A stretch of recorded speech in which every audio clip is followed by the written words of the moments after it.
ನಮಸ್ಕಾರ, ಸತೀಶ್ ಅಂತ. ಮತ್ತು ಇನ್ನೊಂದು ವಿಡಿಯೋ ಮಾಡ್ತಾಯಿದ್ದೀನಿ, ಬೇರೆ ಯಾರ ಬಗ್ಗೆನೂ ಅಲ್ಲ, ಹುಚ್ಚ ವೆಂಕಟ್ ಅವ್ರ ಬಗ್ಗೆ.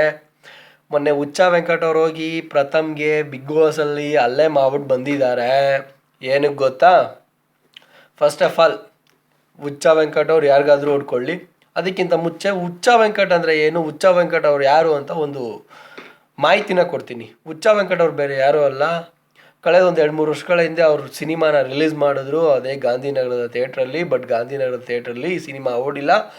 ಅದರ ವಿಷಯವಾಗಿ ಒಂದು ಮೀಡಿಯಾ ಮುಂದೆ ತುಂಬ ವೈಲೆಂಟಾಗಿ ನನ್ನ ಮಗನ ನೆಕಡ ಅಂದ್ಕೊಂಡು ಕನ್ನಡಿಗರಿಗೆ ಬೈದ್ರು, ಕರ್ನಾಟಕಕ್ಕೆ ಬೈದರು. ಇದು ಬೈದ ಮೇಲೆ ಅವರು ಫೇಮಸ್ ಆದರು. ಇದು ಒಂದು ಚಿಕ್ಕ ಮಾಹಿತಿ. ಅದಾದಮೇಲೆ ಹೇಳಿದ್ರು ನಾವು ರಮ್ಯ ಅವ್ರನ್ನ ಪ್ರೀತಿಸ್ತಾ ಇದ್ದೀವಿ, ರಮ್ಯ ಅವ್ರನ್ನ ಮದುವೆ ಆಯ್ತೀವಿ ಅಂತ. ಅದಾದಮೇಲೆ ಅವ್ರು ಇದೇ ಥರ ಪಬ್ಲಿಸಿಟಿ ತೊಗೊಂಡ್ರು. ಏನಾಯಿತು, ಬಿಗ್ ಬಾಸ್ಗೆ ಬಂದರು. ಬಿಗ್ ಬಾಸಲ್ಲಿ ಬಂದು ರವಿ ಅವ್ರಿಗೆ ಕೂಡ ಹೊಡೆದ್ರು. ಅಲ್ಲಿಂದ ಹೊರಗಡೆ ಬಂದು ಸುದೀಪ ನಾನು ಹೀರೋ ಇಲ್ಲಿ ಅಂತ ಸುದೀಪ್ ಅಣ್ಣಂಗೆ ಆವಾಜ್ ಹಾಕಿದ್ರು. ಇದು ಅವರ ಒಂದು ಹಿನ್ನೆಲೆ. ಅದ್ರ ಜೊತೆಗೆ ಏನಾಯಿತು, ಅಂಬೇಡ್ಕರ್ ಜಯಂತಿ ಪ್ರಯುಕ್ತ ನಡೀತಾ ಇದ್ದ ಅಂಬೇಡ್ಕರ್ ಜಯಂತಿ ಟೈಮಲ್ಲಿ ಅಂಬೇಡ್ಕರ್ ಅವ್ರಿಗೂ ಕೂಡ ಬೈದರು ಒಂದು. ಅದಾದಮೇಲೆ ಟಿಪ್ಪವ್ರಿಗೂ ಕೂಡ ಹೊಡೆದಿಲ್ಲ, ಟಿಪ್ಪವ್ರಿಗೂ ಬೈದರು. ಕೊನೆಗೆ ಏನು ಹೇಳಿದ್ರು, ನಾನು ಮುಸ್ಲಿಂ ಅವ್ರ ಅಗೇನೆಸ್ಟ್ ಅಲ್ಲ, ಮುಸ್ಲಿಂ ಅವ್ರ ಅಪೋಸಿಟ್ ಅಲ್ಲ. ಏನಪ್ಪ ಅಂದರೆ ನಮ್ಮದು ಸೇನೆ ಬಂದು ಪಾಕಿಸ್ತಾನದಲ್ಲಿದೆ ಅಂತ ಈ ರೀತಿ ಹೇಳಿಕೆಗಳನ್ನ ಕೊಟ್ಟರು. ಕೊಟ್ಟೋಗ್ಲಿ. ನೆಕ್ಸ್ಟ್ ಬಂದರೆ ಹಿಂಗೆ ಕೋಳಿ ಜಗಳಗಳು ಅಲ್ಪ ಸ್ವಲ್ಪ ಅದು ಇದು ಇರುತ್ತಲ್ಲ, ಈ ರೀತಿ ಕೋಳಿ ಜಗಳ ಮಾಡಿಕೊಂಡು ಟಿ ವಿನಲ್ಲಿ ಒಂದು ಲೆವೆಲ್ಗೆ ಫೇಮಸ್ ಆದರು. ಈ ಫೇಮಸ್ ಫಿಗರ್ ಏನಪ್ಪ ಹೇಳುತ್ತೆ ಅಂದರೆ, ನಾನು ವಿಷ್ಣು ಅಣ್ಣವ್ರ ಅಭಿಮಾನಿ. ಓಕೆ, ಒಪ್ಕೋತೀನಿ, ನಾವು ಕೂಡ ಅಭಿಮಾನಿಗಳೇ. ನೀವು ತುಂಬ ಎಲ್ಲರ ಮುಂದೆ ನಾನು ಅಂತ ಯೂಸ್ ಮಾಡಿಕೊಂಡು ಪಬ್ಲಿಸಿಟಿ ಆಗಿರೋದಕ್ಕೆ ಹೇಳೋದಕ್ಕೆ ನೀವು ಫೇಮಸ್ ಅಭಿಮಾನಿ. ನಾವು ಯಾರ ಹತ್ರ ಹೇಳ್ಕೊಳ್ಳಲ್ಲ, ಸುತ್ತಮುತ್ತ ಇರೋ ನನ್ನ ಫ್ರೆಂಡ್ಸ್ ಹತ್ರ ಹೇಳ್ಕೊತೀನಿ ನಾನು ವಿಷ್ಣು ಅಣ್ಣನ ಅಭಿಮಾನಿ ಅಂತ. ಅಷ್ಟು ನನಗೆ ಸಾಕು. ಅವರ ಒಂದು ಸ್ವಲ್ಪ ಗುಣಗಳನ್ನ ನಾವು ಕೂಡ ಇದು ಮಾಡ್ತೀವಿ. ಅಲ್ಲ ರೀ ಹುಚ್ಚ ವೆಂಕಟ್ ಅವರೇ, ಹೆಸರಲ್ಲೇ ಹುಚ್ಚು ಅಂತ ಇದೆ. ಅದಿದ್ಮೇಲೆ ನೀವು ಯಾವ ರೀತಿ ಇರಬೇಕು? ಅಲ್ಲ, ಮೊನ್ನೆ ಹೋಗಿ ಪ್ರಥಮ್ ಅವ್ರ ಮೇಲೆ ಅಲ್ಲೇ ಮಾಡಿದ್ರಲ್ಲ, ಪ್ರಥಮ್ ಅವ್ರೇನು ಪಾಕಿಸ್ತಾನದಿಂದ ಬಂದಿದ್ರ? ಮೊನ್ನೆ ಯಶ್ ಅವ್ರ ಬಗ್ಗೆ ಮಾತಾಡಿದ್ರಿ, ಯಶ್ ಹಂಗೆ ಹಿಂಗೆ ಅಂತ. ಹೌದಪ್ಪ, ಮಾತಾಡಿ. ನಿಮ್ಮನ್ನ ಎಂಟರ್ಟೈನ್ಮೆಂಟ್ ಆಗಿ ಇಟ್ಕೊಂಡು ಮೀಡಿಯಾದವರು ಅವ್ರ TRP ವ್ಯಾಲ್ಯೂನ ಹೆಚ್ಚಿಸ್ಕೋತಾರೆ. ಬಟ್ ಅದು ಗೊತ್ತಿಲ್ಲದೆ ಇರ್ತಕ್ಕಂಥ ನೀವು ಮೂರ್ಖ ವೆಂಕಟ್ ಅವರು ಏನು ಮಾಡ್ತೀರಾ? ಟಿ ವಿನಲ್ಲಿ ಹೋದರೆ ಎಲ್ಲೋ ಕೂತಿದ್ದೀನಿ ಅಂತ ಫೀಲ್ ಮಾಡಿಕೊಂಡು ಬಾಯಿಗೆ ಬಂದಂಗೆ ಮಾತಾಡ್ತೀರಾ. ಬಾಯಿಗೆ ಬಂದಂಗೆ ಮಾತಾಡೋಕ್ಕಿಂತ ಮುಂಚೆ ನೀವೇನು ಮಾತಾಡ್ತಾ ಇದ್ದೀರಾ, ನೀವೆಲ್ಲಿದ್ದೀರಾ, ನೀವು ಮಾತಾಡೋದ್ರಿಂದ ಜನ ಯಾವ ಥರ ಫೀಲ್ ಆಗ್ತಾರೆ, ಏನು ರಿಯಾಕ್ಟ್ ಮಾಡ್ತಾರೆ ಅನ್ನೋದನ್ನು ಮನಸ್ಸಲ್ಲಿ ಇಟ್ಕೊಳ್ಳಿ. ಒಂದು. ಎರಡನೇದೇನೆಂದರೆ, ನೀವೇನು ತಿಳ್ಕೊಂಡಿದ್ದೀರಾ? ನೀವು ದೊಡ್ಡ ವಿಮರ್ಶಕರ, ನೀವು ದೊಡ್ಡ ಚಿಂತಕರ, ಇಲ್ಲ ನೀವೇನು ದೊಡ್ಡ ಜ್ಞಾನಿಗಳ? ಅಲ್ಲ, ನಿಮ್ಗೆ ಏನು ಗೊತ್ತಿದೆ ಅಂತ ಬೇರೆ ವ್ಯಕ್ತಿಗಳ ಬಗ್ಗೆ ಇಲ್ಲದೇ ಸಲ್ದೇ ಮಾತುಗಳನ್ನ ಆಡ್ತಿರಲ್ಲ.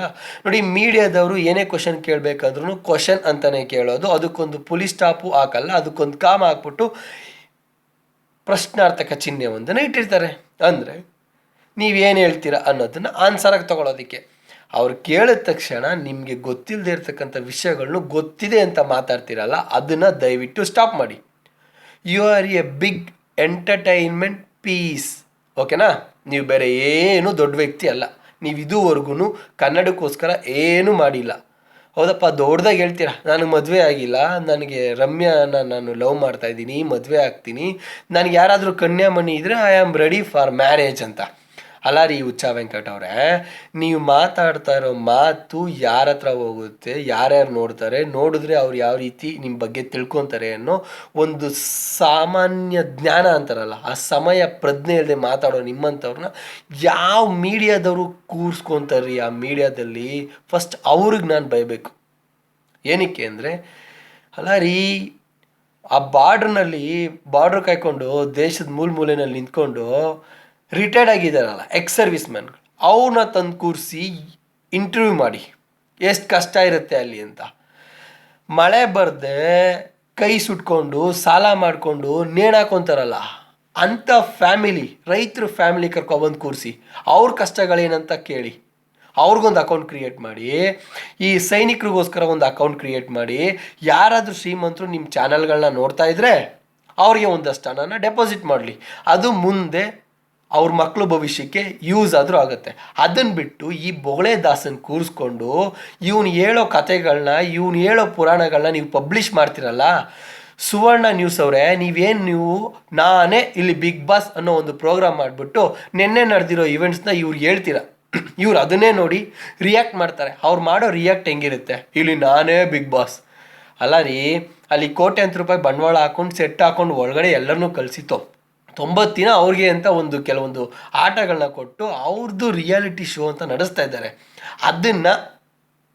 ಅದ್ರ ಬಗ್ಗೆ ಮಾತಾಡೋದಕ್ಕೆ ಈ ಅಪ್ಪ ಯಾರು? ಹಂಗಾದ್ರೆ ಕರೆಸ್ರಿ, ಆಟೋ ಚಾಲಕರನ್ನ ಕರೆಸಿ, ಪೇಪರ್ ಹಾಕೋರು ಕಳಿಸಿ, ಹಾಲು ಹಾಕೋರು ಕರೀರಿ, ಹೋಟ್ಲಲ್ಲಿ ಕೆಲಸ ಮಾಡೋರು, ಈ ಪೆಟ್ರೋಲ್ ಬಂಕಲ್ಲಿ ಪೆಟ್ರೋಲ್ ಹಾಕೋರು, ಬಸ್ ಕಂಡಕ್ಟ್ರುಗಳು ರೀ, ಗಾರ್ಮೆಂಟ್ಸ್ಗೆ ಹೋಗೋ ನೌಕರು, ಕೂಲಿ ಕಾರ್ಮಿಕರು, ಲಾರಿಗೆ ಮರಳು ತುಂಬೋರು, ಎಲ್ಲರನ್ನೂ ಕರೆಸಿ ಇಂಟ್ರ್ಯೂ ಮಾಡಿ. ಅವರು ವ್ಯಕ್ತಿಗಳಲ್ವಾ? ಅವ್ರಿಗೇನು ಜ್ಞಾನನೇ ಇಲ್ವಾ? ಅವ್ರು ಕನ್ನಡ ಅಭಿಮಾನಿಗಳಲ್ವಾ? ಅವ್ರು ಕರ್ನಾಟಕದಲ್ಲಿಲ್ವಾ? ಅದನ್ನು ಬಿಟ್ಟು ನಿಮ್ಮ TRP ವ್ಯಾಲ್ಯೂಗೋಸ್ಕರ ಈ ಹುಚ್ಚ ನನ್ನ ಮಗನ್ನ ನೀವು ಅಲ್ಲಿ ಕೂರಿಸ್ಕೊಂಡು ಅವನ ಬಾಯಲ್ಲಿ ಬರೋ ನನ್ನ ಮಗನ ಇನ್ನೂ ಕೆಲವೊಂದು ಮಾತುಗಳನ್ನ ಮಾತಾಡಿಸಿ ಎಂಟರ್ಟೈನ್ಮೆಂಟ್ ಮಾಡ್ತೀರಲ್ಲ, ನಿಮ್ಗೆ ಬೇರೆ ಕೆಲಸ ಇಲ್ವಾ ರೀ? ನೀವು ಅಂದ್ಕೊಂಡಿರುವಂಗೆ 7 ಕೋಟಿ ಜನನೂ ನಿಮ್ಮ ಚಾನಲ್ ವೀಕ್ಷಿಸ್ತಿರ್ಬೋದು. ಅದರಲ್ಲಿ ಒಳ್ಳೆಯವರು ಇದ್ದಾರೆ, ಕೆಟ್ಟವರು ಇದ್ದಾರೆ, ಎಂಜಾಯ್ ಮಾಡೋರು ಇದ್ದಾರೆ, ಅದನ್ನು ತುಂಬ ಸೀರಿಯಸ್ಸಾಗಿ ತಗೊಂಡು ಅದೇ ರೀತಿ ಫಾಲೋ ಮಾಡೋರು ಇದ್ದಾರೆ. ನೀವು ಕೊಡೋ ವಿಷಯಗಳು ಪರ್ಫೆಕ್ಟ್ ಆಗಿರಬೇಕೇ ಹೊರ್ತು ಜಸ್ಟ್ ಓನ್ಲಿ ಫಾರ್ ರಿಲ್ಯಾಕ್ಸ್ಗೋಸ್ಕರನೋ ಎಂಟರ್ಟೈನ್ಮೆಂಟ್ಗೋಸ್ಕರನೋ ಇರಬಾರ್ದು. ಮೋಟಿವೇಶನ್ ಮಾಡೋ ಥರ ಯಾವುದಾದ್ರೂ ಒಂದು ಪ್ರೋಗ್ರಾಮ್ಗಳನ್ನ ನಡೆಸಿ, ಕೂರಿಸ್ರಿ. ನಮ್ಮ ರೈತರನ್ನ ಕರ್ಕೊಂಬನ್ರಿ, ನಮ್ಮ ಮಂಡ್ಯ ಕಡೆಯಿಂದ ರೈತರು ಕರ್ಕೊಂಬಂದು ಕೂರಿಸ್ರಿ, ಮಾತಾಡಿಸ್ರಿ. ಎಷ್ಟೋ ಜನ ಕೊಡಗಿನವರು ಹೋಗ್ಬಿಟ್ಟು ದೇಶ ಕಾದ್ಬಿಟ್ಟು ಬಂದು ಇವಾಗ ರಿಟೈರ್ಡ್ ಆಗಿ ಏನೇನೋ ಕೆಲಸ ಮಾಡ್ತಿದ್ದಾರೆ ಮಡಿಕೇರಿ ಕೊಡಗಿನ ಕಡೆ ಜನಗಳು, ನಮ್ಮ ಎಕ್ಸ್ ಆರ್ಮೀಸ್ ಸೋಜಸ್, ಅವ್ರನ್ನ ಕೂರಿಸಿ ಇಂಟ್ರ್ಯೂ ಮಾಡಿ. ಅದನ್ನು ಮಾಡಬೇಡಿ. ಯಾರಾದರೂ ಚಿಂತಕರು ವಿಮರ್ಶಕರನ್ನ ಅವನು ಕರ್ಕೊಂಬಂದು ಇಂಟ್ರ್ಯೂ ಮಾಡಿಸಿ. ಅದನ್ನು ಮಾಡ್ತಾಯಿಲ್ಲ. ಇವ್ನು ಯಾವನ್ನ ಹೋಗಿ ಕೂರಿಸ್ಬಿಟ್ಟು ನೀವು ಕೇಳೋ ಕ್ವಶನ್ಸ್ಗೆ ಅವ್ನು ಕೊಡೋ ಆನ್ಸರ್ಗೆ ನೀವು ಮಾಡ್ತಾ ಇದ್ದೀರಲ್ಲ, ಅದು ಒಂದು ಸ್ವಲ್ಪನೂ ಚೆನ್ನಾಗಿಲ್ಲ. ದಯವಿಟ್ಟು ಅದನ್ನು ನಿಲ್ಲಿಸಿ. ಇನ್ಮೇಲಾದ್ರೂ ಒಳ್ಳೆ ತಂದಿಂದ ನಡ್ಕೊಳ್ಳೋಕ್ಕೆ ಅವ್ನಿಗೆ ಹೇಳಿ, ಓಕೆನಾ? ಆ ಥರ ನಡ್ಕೊಂಡ್ರೆ ಅವನಿಗೂ ಕೂಡ ಒಳ್ಳೆಯದೇ, ಜನಕ್ಕೂ ಕೂಡ ಒಳ್ಳೆಯದೇ. ನಾವು ಕೂಡ ಕನ್ನಡ ಅಭಿಮಾನಿಗಳು, ನಾವು ಕನ್ನಡನ ಪ್ರೀತಿಸ್ತೀವಿ, ಕನ್ನಡನ ಬೆಳೆಸ್ಬೇಕು ಅಂತ ತುಂಬ ದಿನಗಳಿಂದ ಇಲ್ಲಿವರೆಗೂ ಸಣ್ಣ ಪುಟ್ಟ ಹೋರಾಟಗಳನ್ನ ಮಾಡ್ತಾ ಇದ್ದೀವಿ.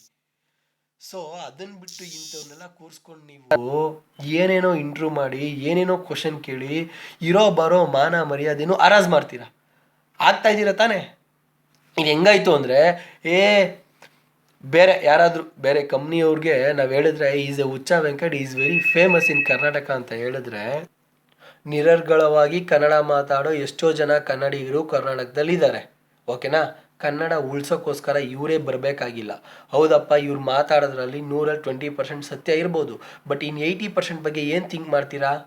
ದಯವಿಟ್ಟು ಇವ್ರನ್ನ ಮೀಡಿಯಾಗೆ ಕರೆಸಿ ಜನಗಳನ್ನ ಎಂಟರ್ಟೈನ್ ಮಾಡೋದನ್ನು ನಿಲ್ಲಿಸಿ.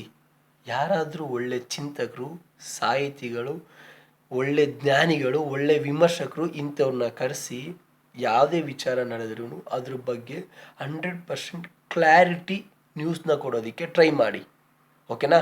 ಒಂದು ಸಲ ಎಸ್ ನನ್ನ ಮಗನೇ ಅಂತ ಹೇಳ್ತಾರೆ, ಒಂದು ಸಲ ಸುದೀಪ್ ಏನೋ ಅಂತ ಮಾತಾಡ್ತಾರೆ. ದೊಡ್ಡ ವ್ಯಕ್ತಿಗಳಿಗೆ ಹೆಸರು ಮಾಡಿರೋರಿಗೆ ಈ ರೀತಿ ಮಾತಾಡ್ಬೋದಾ? ಈ ಅಪ್ಪನ ಬಗ್ಗೆ ಗೊತ್ತಿದ್ದು ಇಂಥವ್ರನ್ನ ಎಂಟರ್ಟೈನ್ ಮಾಡ್ತಿರಲ್ಲ, ನಿಮ್ಗೆ ಏನ್ರಿ ಹೇಳಬೇಕು ನಾವು? ನಮಗಿಂತ ಚೆನ್ನಾಗಿ ತಿಳ್ಕೊಂಡಿರೋರು ನೀವು, ಕಲ್ತಿರೋರು ನೀವು, ನೀವೇ ಈ ರೀತಿ ಮಾತಾಡಿದ್ರೆ ಇನ್ನು ಅಜ್ಞಾನಿಗಳು, ಅವಿದ್ಯಾವಂತರು, ಅನಾಗರಿಕರು ಏನಂತ ತಿಳ್ಕೊಬೇಡ. ದಯವಿಟ್ಟು ನಿಲ್ಲಿಸಿ. ಇಂಥವನ್ನೆಲ್ಲ ಕರೆಸಿ ಎಂಟರ್ಟೈನ್ ಮಾಡಬೇಡಿ ಪ್ಲೀಸ್, ಓಕೆನಾ? ಅದಲ್ಲದೆ ಈ ಅಪ್ಪ ಮಾತಾಡೋ ಮಾತಲ್ಲಿ ಮಧ್ಯ ಇಂಗ್ಲೀಷ್ ಸೆಂಟೆನ್ಸ್ಗಳು ಬೇರೆ. ಅಯ್ಯೋ, ಅದನ್ನು ನೋಡಿದ್ರೆ ಏನಂತೀರೋ ನೀವು? ನಾನಂತೂ ಹೇಳ್ತೀನಿ, ಪ್ರಥಮ್ ಕೂಡ ಕನ್ನಡಿಗನೇ, ಅಲ್ಲಿರೋರೆಲ್ಲ ಕಂಟೆಸ್ಟೆಂಟ್ಗಳು ಕನ್ನಡಿಗರೇ. ಏನೋ ಒಂದು ಶೋ ನಡೆಸ್ತಾ ಇದ್ದಾರೆ, ಒಳಗಡೆ ಹೋಗಿದ್ದಾರೆ, ಏನೋ ಒಂದು ಮಾತಾಡ್ತಾರೆ, ಅದು ಒಂದು ಶೋ ಅಂತಲೇ ಅಂತಾರೆ ರೀ. ಅದನ್ನು ರಿಯಲಾಗಿ ನಡೆಸ್ತಾ ಇದ್ದಾರೆ. ಹಂಗೆ ಅಂದ್ಕೊಂಡೋದ್ರೆ ಪ್ರತಿಯೊಬ್ಬ ವ್ಯಕ್ತಿನಲ್ಲೂ ಒಳ್ಳೇದು ಇರುತ್ತೆ, ಕೆಟ್ಟದ್ದು ಇರುತ್ತೆ. ಆ ಸಂದರ್ಭ ಬಂದಾಗ ಅದನ್ನು ಮಾತಾಡಲೇಬೇಕಾಗತ್ತೆ. ನೆಗೆಟಿವ್ ಪಾಸಿಟಿವ್ ಅನ್ನೋದು ಇಲ್ಲದೆ ಹೋಗಿದ್ರೆ ಎಲ್ಲರೂ ಒಳ್ಳೆಯವರೇ ಇರ್ತಾಯಿದ್ರು, ಎಲ್ಲರೂ ಶ್ರೀಮಂತರೇ ಇರ್ತಾಯಿದ್ರು, ಓಕೆನಾ? ಬಡವರು ಅಂದಮೇಲೆ ಶ್ರೀಮಂತರು ಇರಲೇಬೇಕು, ಒಳ್ಳೇದು ಅಂದಮೇಲೆ ಕೆಟ್ಟದ್ದು ಇರಲೇಬೇಕು, ಸತ್ಯ ಅಂದಮೇಲೆ ಸುಳ್ಳು ಇರಲೇಬೇಕು. ಅದೇ ಥರ ಇಂಥ ಮುಖವಾಡ ಹಾಕ್ಕೊಂಡು ಕನ್ನಡದ ಅಭಿಮಾನಿ ಅಂತ ಹೇಳ್ಕೊಳ್ಳೋರನ್ನ ದಯವಿಟ್ಟು ಮೀಡಿಯಾ ಕರೆಸಿ ನಿಮ್ಮ ಚಾನಲ್ಗಳಿಗೆ ಕರೆಸಿ ಎಂಟರ್ಟೈನ್ ಮಾಡೋದನ್ನು ಬಿಡಿ. ಈ ವಿಷಯ ಬಿಟ್ಟು ಇನ್ನೂ ಸಾವಿರಾರು ವಿಷಯಗಳಿದೆ, ಅದ್ರ ಬಗ್ಗೆ ತಲೆ ಕೆಡಿಸ್ಕೊಂಡು ಅದನ್ನು ನಿಮ್ಮ ಟಿ ವಿ ನ್ಯೂಸ್ ಚಾನಲ್ನಲ್ಲಿ ಪಬ್ಲಿಷ್ ಮಾಡಿ, ನಿಮಗೂ ಒಂದು ಹೆಸರು ಬರುತ್ತೆ. ಓಕೆನಾ? ನಾನೇನಾದರೂ ತಪ್ಪಾಗಿ ಮಾತಾಡಿದರೆ ಸಾರಿ. ಹುಚ್ಚ ವೆಂಕಟ್ ಅವರೇ, ನೀವು ನಮ್ಮ ಕರ್ನಾಟಕದವರೇ, ನಾವು ನಿಮ್ಮನ್ನ ಬೆಂಬಲಿಸಿದ್ವಿ ಒಂದು ಟೈಮಲ್ಲಿ. ನಾನು ಒಂದು ವಿಡಿಯೋ ಮಾಡಿಬಿಟ್ಟೆ ನಿಮ್ಮ ಪರವಾಗಿ, ಬಟ್ ಇವಾಗ ನನಗೆ ಇಷ್ಟ ಇಲ್ಲ. ಏನಕ್ಕೆ ಅಂದರೆ ನೀವು ನಡ್ಕೊಳ್ತಿರೋದು ನಿಜವಾಗ್ಲೂ ಅನಾಗರಿಕಂತರ. ಓಕೆನಾ? ಬಾಯ್.